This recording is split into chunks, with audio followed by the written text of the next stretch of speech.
All right, ladies, I was cut off in my last recording. Once again, this program doesn't really give me a warning when it's going to stop. So hopefully that doesn't happen again. But what I realized is that I need to move a little more quickly because just spending way too much time talking about each artwork. So I'm going to try to go a little bit faster and spend more time on the pieces that I think are really important.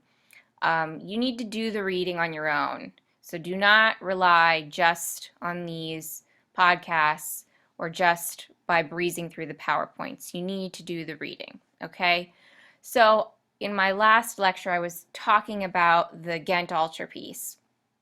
And we talked about, I think I was talking about this image of Christ in the center, and think about previous images of Christ that we've seen and how does this compare?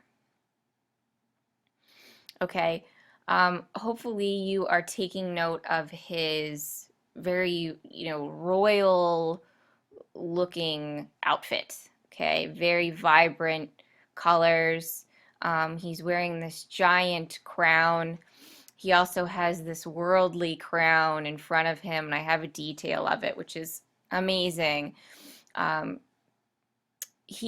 we're also seeing hierarchic scale here. He's clearly larger than all of the other figures, flanked here by Mary, the Queen of Heaven, Joseph on his right. Okay, and other notable elements here that we can identify with Northern Renaissance art are the intense detail, the vivid colors, the emphasis on the cloth, religious subject matter, and this high horizon line. All right, that's another like overarching characteristic that you'll see a lot in Northern Renaissance art. Note here on the bottom how the landscape is continuous, going through each one of these panels, which is pretty cool. Also interesting is Adam and Eve on these outer wings here, who are clearly nude. And the textbook talks about how there is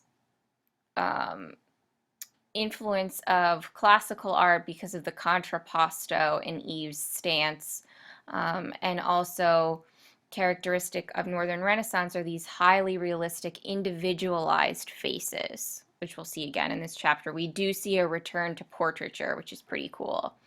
In here we see angels, the only wingless angels we've seen so far, which is pretty interesting.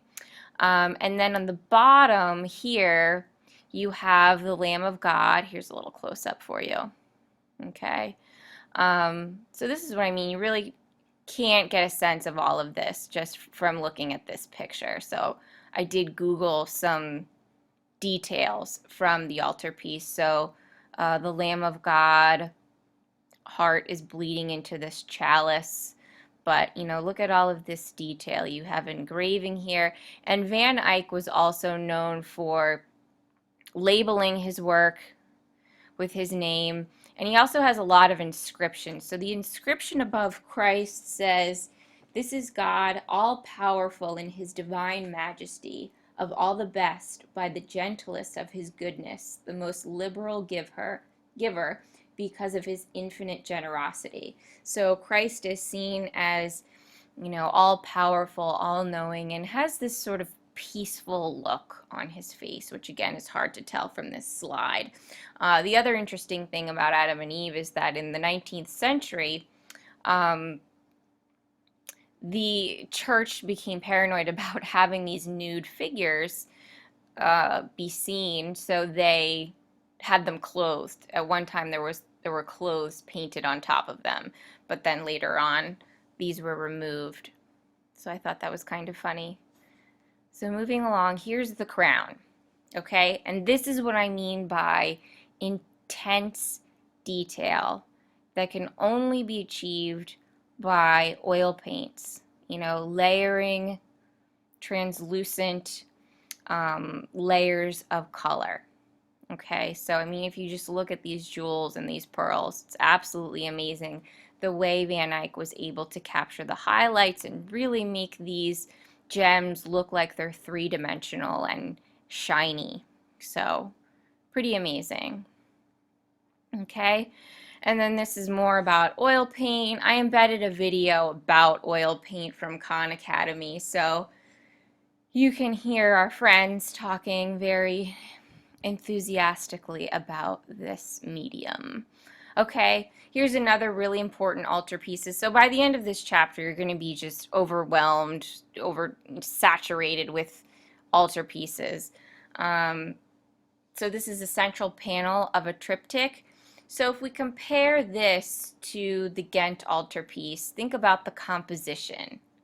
Okay, so take a look at this. This is by Roger van der Weyden, and this is deposition. So another religious subject matter seen from the Bible.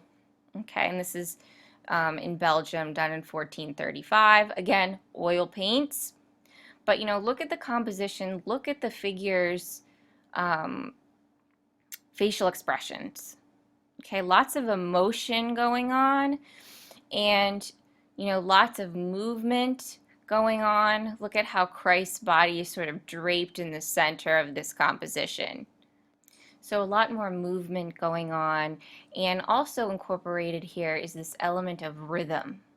Okay, so rhythm, when we talk about rhythm in art, it's just sort of the repetition of some thing. So here you have the repetition of red. You have this big red patch here, and then you see red throughout the work. So sort of meant to keep our eyes going from one spot to another. Also, the composition is very crowded, not very realistic. They seem to be just kind of jammed in this little box. Okay, so those are some notable characteristics of this piece. And here you can see a close-up of Christ and just this anguish on his face, intense detail. I mean, look at the beard. Lots of texture, great use of light and dark, and just desolating anguish. Okay, and again, trying to go quickly. This is again by Roger van der Weyden. This is the Last Judgement altarpiece, and this is what it looks like when it's open. So most times these altarpieces were closed when they were in the church, but only at certain points during the Mass were they open to, for display. So again, you see this shallow space going on, continuous landscape here, though here we see a low horizon line. Same vivid colors going on, this emphasis on cloth and clothing. You see Christ sort of overlooking all of these figures. You have the angel Michael here weighing souls. Okay, so we see the scales, and then you see the damned and the saved. Okay, I think the textbook talks about how one of these people, maybe this person was the donor, so this, the person would have paid for this piece to be completed. Okay, but think about where you've seen the weighing of souls before. I can think of a specific piece. Okay, you're probably thinking ancient Egypt. Hopefully that's what you're thinking. And I wonder if I have any close-ups of this one. I guess not. So this is the other side. Again, Last Judgement by van der Weyden. Again, we see hierarchy of scale. The damned are very small, and you see a little portion of hell here. I think that's all I wanted to say about this one. Again, I have to move more quickly. Okay, here's some details. So you can see details of, these souls being sent to hell, and then another detail of the scales here, which is pretty cool. Okay, moving along. Yeah, I have a pretty good video here about the crucifixion that you guys should watch, and I think that's the one where you can see the altarpiece open and close, if I remember correctly. So we're going to we looked at some altarpieces that were meant for public devotion, so they would have been placed in a church. We're also going to look at some now that are smaller and are mainly for private devotion. So you see these wealthy Flemish citizens commissioning religious works to be placed in their home, so that they can pray and so that they can, have private devotion in their home. Okay, so this is the Last Supper scene from the Altarpiece of the Holy Sacrament by Dirk Boutz. What's notable here is again this attempt at linear perspective, and it's a little easier to see the orthogonal lines when you have like a tiled floor like this or a ceiling with these boards in it. So if you look at all of the lines in the ceiling and on the floor, you can see that they're all um, directed to the vanishing point, which is this mantle above Christ's head. So same characteristics we've seen in previous paintings with the cloth and the vibrant colors and the realism and such, but linear perspective is a little more obvious here. Still not correct, still not perfect, but we're getting there. And also notable is that this scene, this Last Supper scene, is the first Last Supper scene we see in Flemish painting. So in this slide, we're looking at the Portinari altarpiece, which is a triptych, three-paneled altarpiece by Hugo van der Goes, which was a popular Flemish artist during this time. You'll see, though, that it is now in Florence, Italy. So this is an example of Flemish painting, migrating south. And this was actually placed in a private chapel of a wealthy Italian family. And this actually caused quite a stir in Florence. So it was very influential to a lot of Italian Renaissance painters.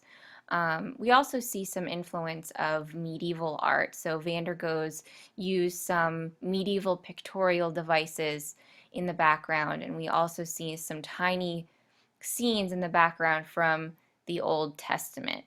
But again, you see the clothing and the the vivid colors again, though this one is painted with tempera and oil, which is interesting. Okay, so I'm going to skip over these close-ups. I'm going to really go quickly now. So here's another triptych. This one is by Hans Memling, Virgin with Saints and Angels, another triptych altarpiece. He was a contemporary of Van der Goes. So, think about differences in their style here. I think one of the most obvious differences is the composition in general. We're looking at a very calm, more serene, more balanced composition here, but very opulent. Look at all of the patterning in the fabric and these vibrant colors. So, that is really nothing new. Also, it's interesting that the focus of this altarpiece is not Christ, but rather the Virgin.